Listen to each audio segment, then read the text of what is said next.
So I have a quick question for Mr. Global. If you're not Mr. Global, you can scroll on, or you can sit and watch, or you can get this to Mr. Global. Mr. Global, Matt, I got a question for you. I'm in a live with the MAGA Chud. Okay, so just got to ask you this. So, with the Strait of Hormuz being indefinitely closed. I mean, theoretically, it could be closed forever and ever. Amen.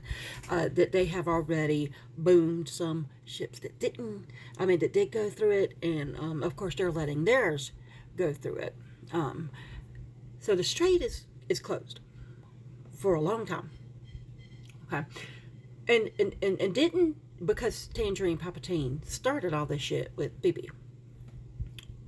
And wasn't it the Tangerine Palpatine administration that stated to pay for their tax cuts, the Jobs Act that they signed into law in his first administration, that they would sell out of the SPR to cover that, right?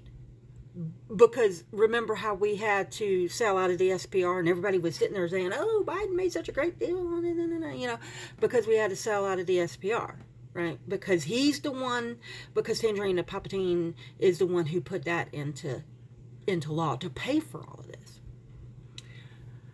And is it not true that the Venezuela oil that we're getting can't be stored in our strategic reserves here, because of the type of caverns that we keep it in?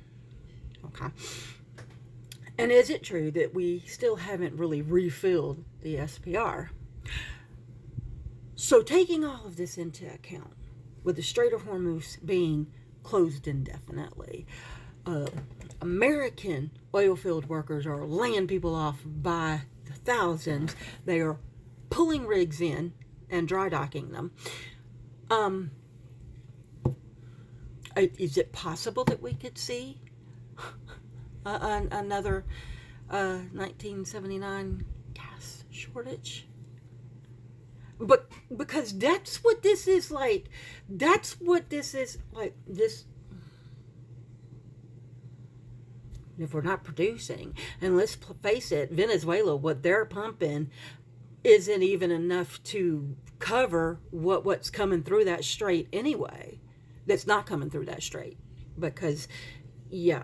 And I mean, technically, if they really wanted to and actually sink a big enough ship, they could stop that canal for forever. And could it be that Tangerine Palpatine could be to blame for bringing us back to the oil embargo age? Maybe I've been smoking too much. That's a possibility too. That's a possibility too. But anyway, I await your answer. Thanks.